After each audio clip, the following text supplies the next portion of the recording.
앞에 전심으로 찬양 드리십시다. 주께 경배 드리세.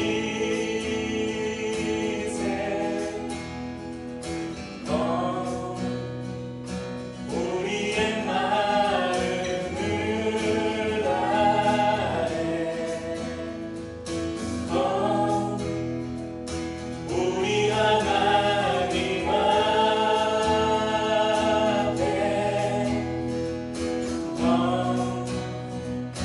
겸손히 무릎 꿇고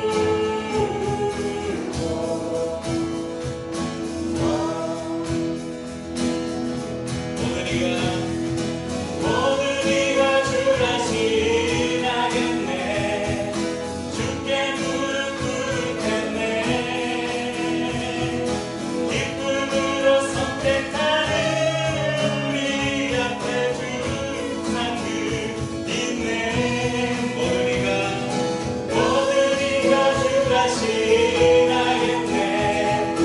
주께 무릎 꿇을 텐네.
창세기 2장 8절 9절에 보면 창조의 기사가 나오는데 8절 9절 여호와 하나님이 동방의 에덴에 동산을 창설하시고 그 지으신 사람을 거기 두시니라. 여호와 하나님이 그 땅에서 보기에 아름답고 먹기에 좋은 나무가 나게 하시니 동산 가운데에는 생명나무와 선악을 알게 하는 나무도 있더라. 저희가 잘 아는 선악과 에덴 동산을 만드신 하나님께서 그 안에 풍성한 열매를 허락하시고 그 가운데 특별히 생명나무와 선악을 알게 하는 나무를 두셨습니다. 그런데 창세기 2장 16절 17절에서 하나님이 이 나무를 가리켜서 말씀합니다. 여호와 하나님이 그 사람에게 명하여 이르시되 동산 각종 나무의 열매는 내가 임으로 먹되 선악을 알게 하는 나무의 열매는 먹지 말라. 내가 먹는 날에는 반드시 죽으리라 하시니라. 기독교를 비판하는 사람들이 자주 하는 주장이 있습니다. 그게 뭐냐면 왜 하나님은 하필 선악과를 만드셨는가? 그러니까 선악과를 딱 먹음으로써 이 인간 세상에 죄가 들어왔잖아요. 그럼 하나님이 선악과를 안 만드셨으면 죄가 들어오지 않았을 것이다.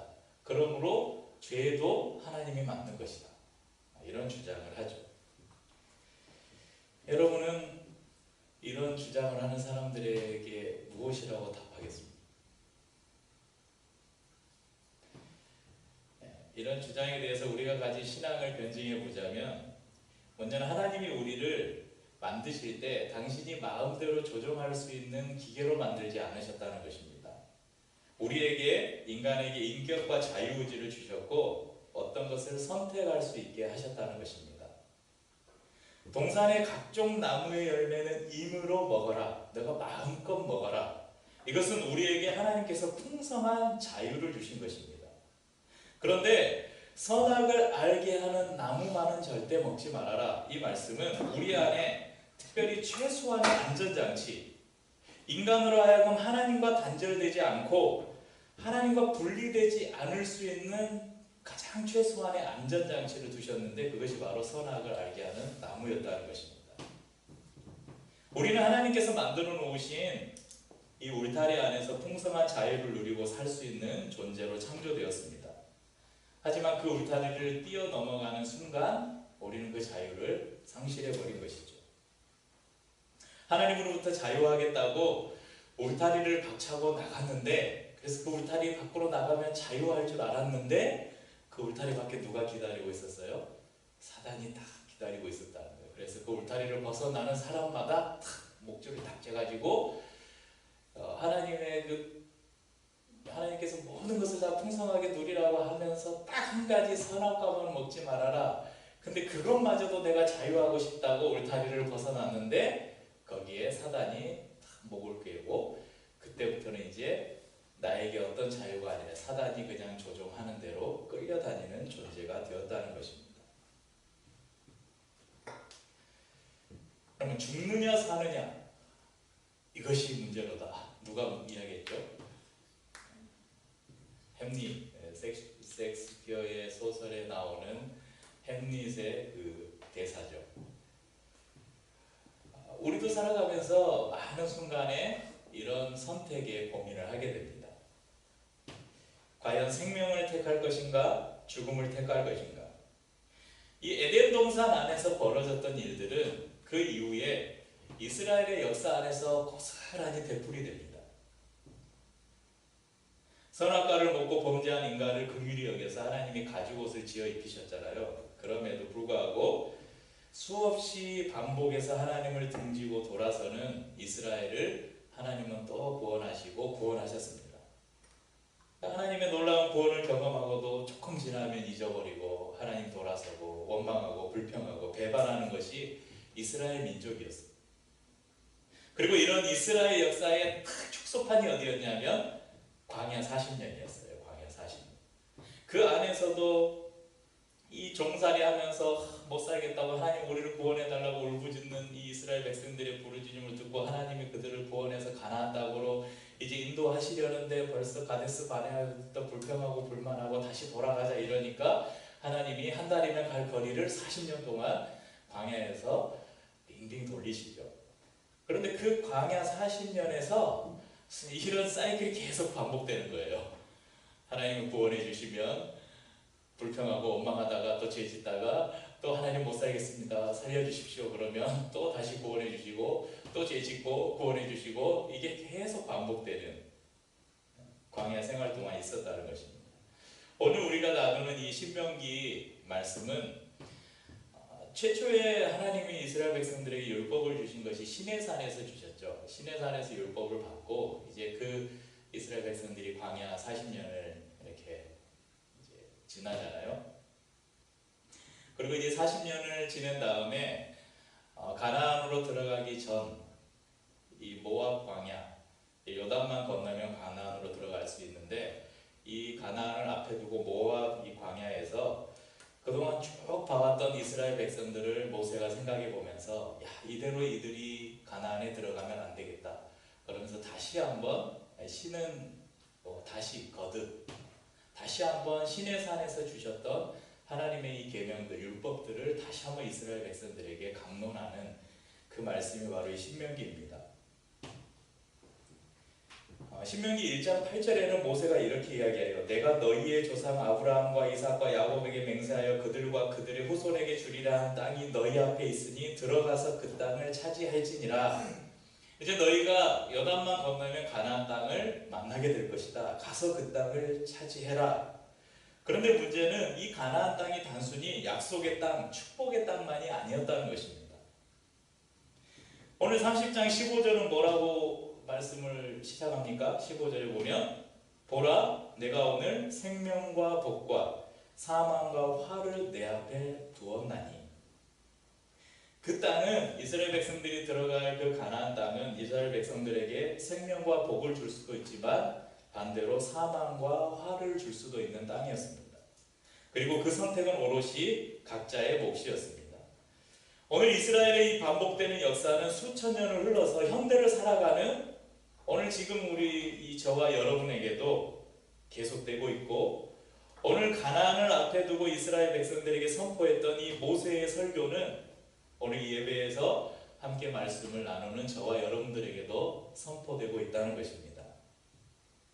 그럼 세상이 요즘에 경제가 힘들고, 저도 카페를 운영해 보면 이게 곧 망하겠고, 네, 어렵다 하지만, 여러분 솔직히 지금 시대만큼 풍요한 시대가 있었습니까? 우리나라의 역사를 이렇게 돌아보면 질병과 굶주림으로부터 지금도 지구촌 곳곳에서는 많은 사람들이 목숨을 잃고 있지만, 적어도 이 한국 땅에서 밥 못 먹어서 죽는 사람들은 없어요.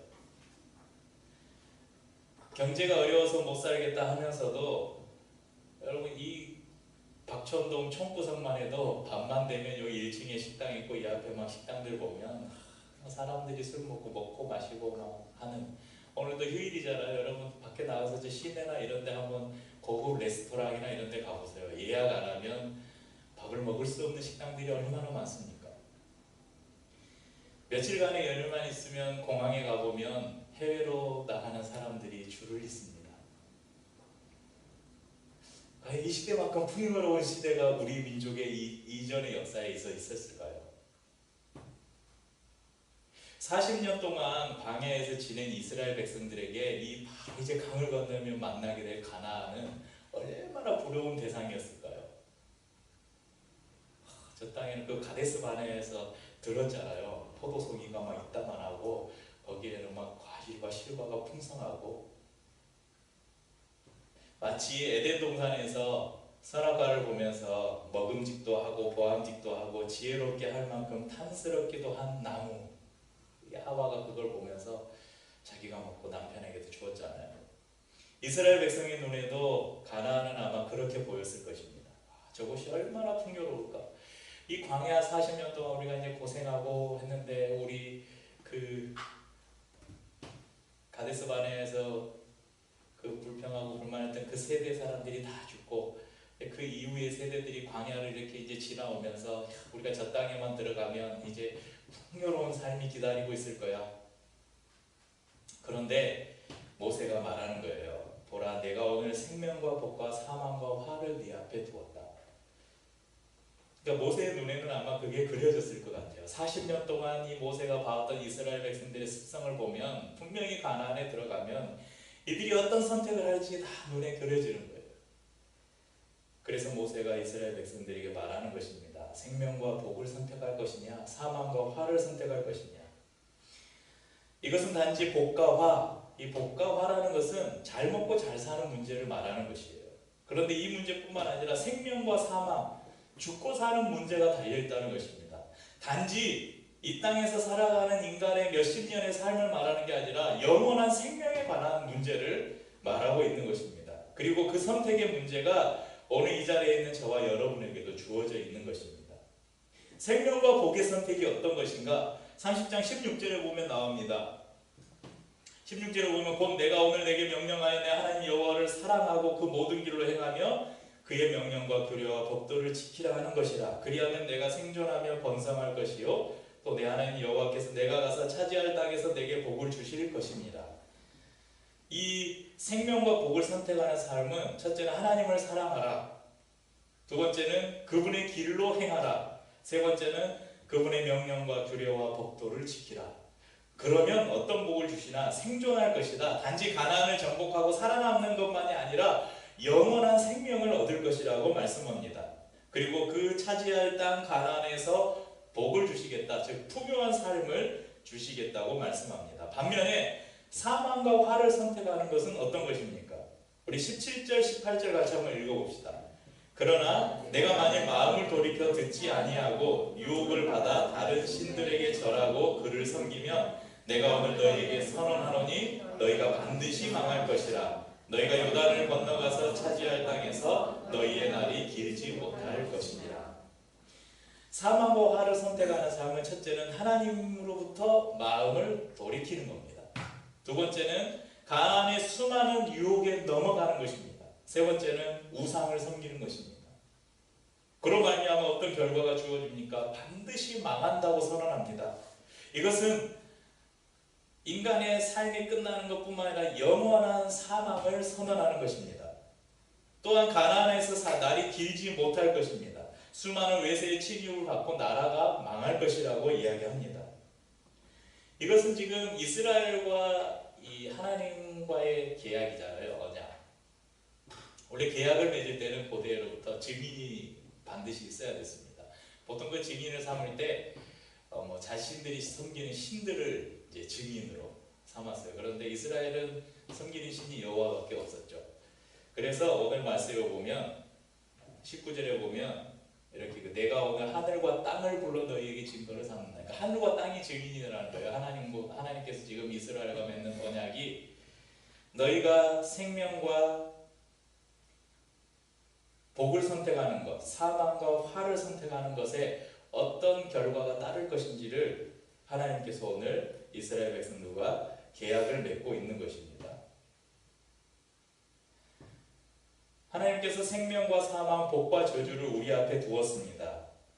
나와 나의 자손들이 잘 살기 위해서, 영원한 생명을 누리기 위해서 우리가 무엇을 선택하고 살아야 될지를 결정해야 합니다.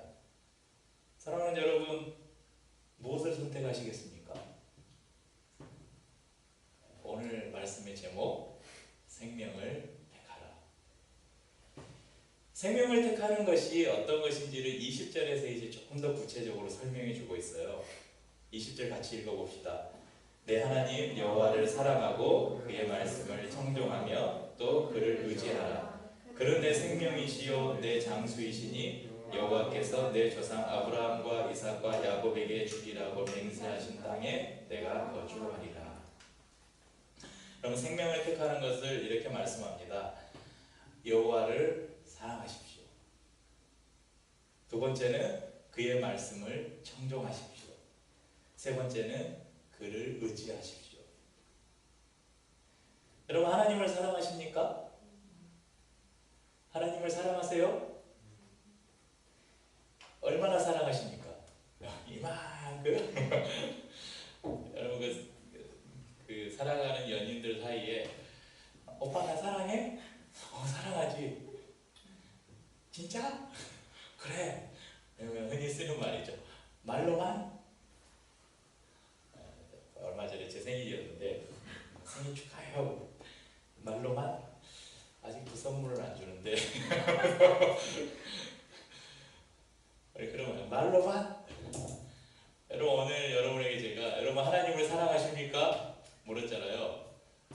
하나님을 사랑하셔요? 갑자기 이제 자신감이 떨어졌어요. 그때 하나님이 여러분에게 물으시는 거예요. 말로만? 여러분이 여러분의 가족이나 애인, 친구보다 또 여러분의 성적이나 여러분의 직장이나 여러분의 성공보다 더 하나님을 사랑하는지, 여러분 그 사랑하는지를 어떻게 알 수 있냐면 여러분이 가진 시간과 돈과 에너지가 어디에 쓰여지고 있는지 보면 알 수 있어요. 내가 살아가는 것에 나의 시간과 돈과 에너지를 쓰거든요. 그러니까 하나님으로부터 말로만 이런 소리 들을 때 제가 이제 말로만 하지 않겠습니다. 결단하시기 바랍니다. 그리고 그의 말씀을 청종하라고 말씀합니다. 그래서 우리가 지금 이 앱랩을 가지고 매일 말씀을 묵상하고 또 이 말씀을 중에 한 본문을 가지고 주일에 더 깊이 있게 나누는 게 저에게 굉장히 의미가 있고 좋은 것 같아요.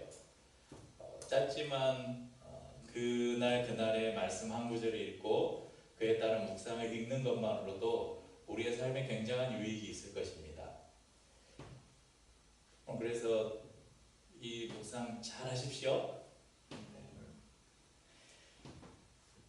여러분 그분을 의지하라고 우리에게 요구하십니다. 시편 146편 3절부터 5절 보니까 귀인들을 의지하지 말며 도울 힘이 없는 인생도 의지하지 말지니 그의 호흡이 끊어지면 흙으로 돌아가서 그날에 그의 생각이 소멸하리로다.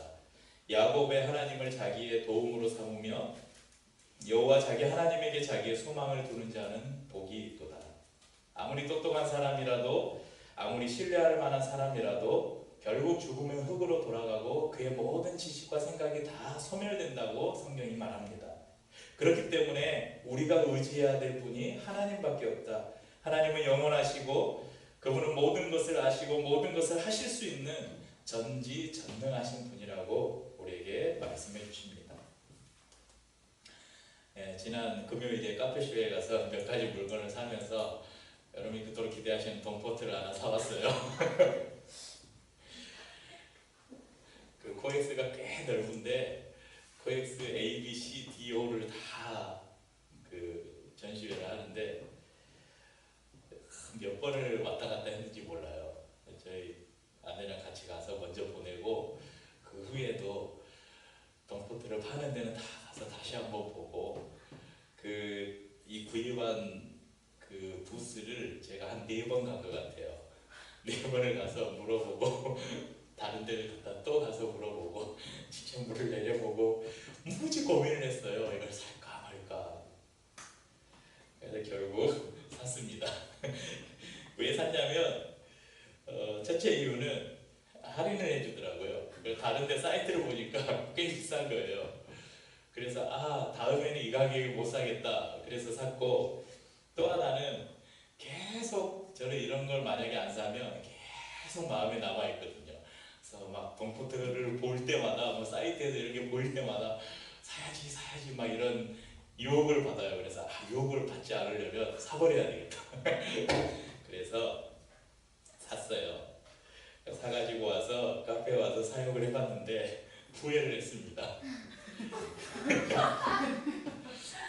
이게 간지만 나고 이거 빼고는 3만원짜리 지금 그 전에 쓰던 포트보다 안 좋은 거예요. 이 물을 이게 드립을 하는데 그래도 이게 환불할 수도 없고 이거 하나 값이면 커피를 100잔을 팔아야 되는데 그런 후회가 막 밀려오는데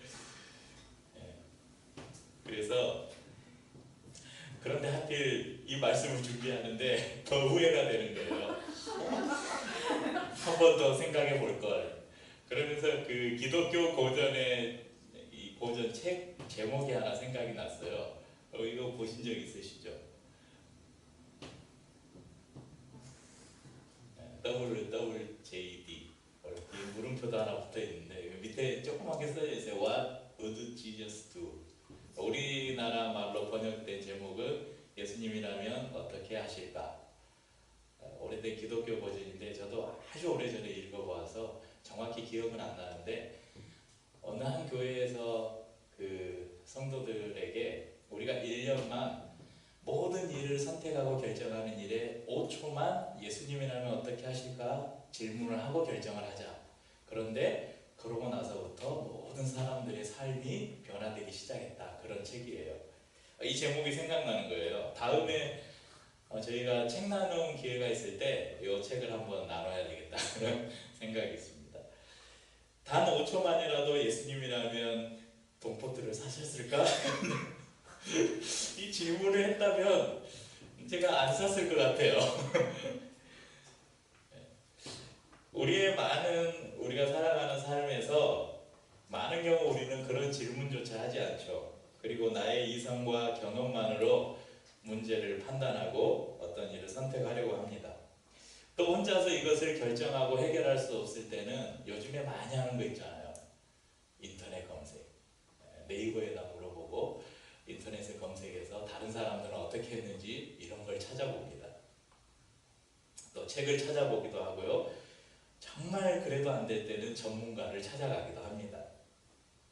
그런데 정작 우리 인생의 가장 전문가이신 하나님께는 우리가 묻지 않는다는 거예요. 그래서 생명이 아닌 사망을, 복이 아닌 화를 선택할 때가 많이 있다는 것입니다.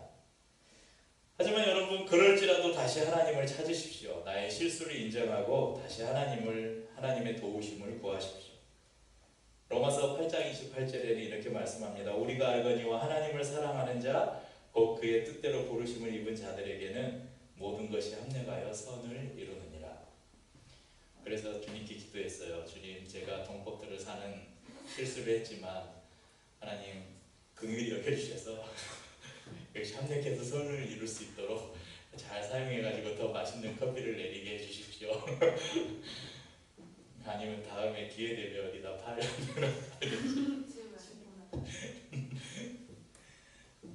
하나님을 사랑하고, 비록 우리가 살아가면서 하나님을 의지하지 않고 그분께 묻지 않고 내가 어떤 것을 선택하고 결정해서 잘못 선택하고 잘못 결정한 순간이 있잖아요. 그럴 때도 여러분 너무 낙심하지 마시고 오늘 로마서의 이 말씀을 기억하면서 우리가 하나님을 사랑하는 마음을 여전히 버리지 않고 그분을 여전히 사랑하고 다시 한번 그분께로 돌이켜서 하나님을 의지하고 그분을 붙잡는다면 하나님께서는 우리가 했던 실수까지도 합력해서 선을 이룬다는 말은 우리가 잘못 선택했던, 우리가 실수했던 것까지도 하나님은 그것을 바꿔서 선이 되게 하신다. 이렇게 약속해 주시는 것입니다. 하지만 여러분, 후회하지 말고 가장 좋은 것을 선택하면 얼마나 좋겠어요. 주님이 원하시는 것을 선택하는 것이 우리의 삶에는 가장 중요한 것입니다. 하나님을 사랑하고 하나님의 말씀을 날마다 묵상하고 주님을 의지함으로 여러분의 삶에서 날마다 생명을 선택하는, 생명을 택하는 은혜가 있기를 주님의 이름으로 축복합니다. 함께 찬양하고 성찬을 나누겠습니다. 함께 찬양하고 예배 마치겠습니다. 주님 뜻대로 살기로 했네. 주님 뜻대로 살기로 했네.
항상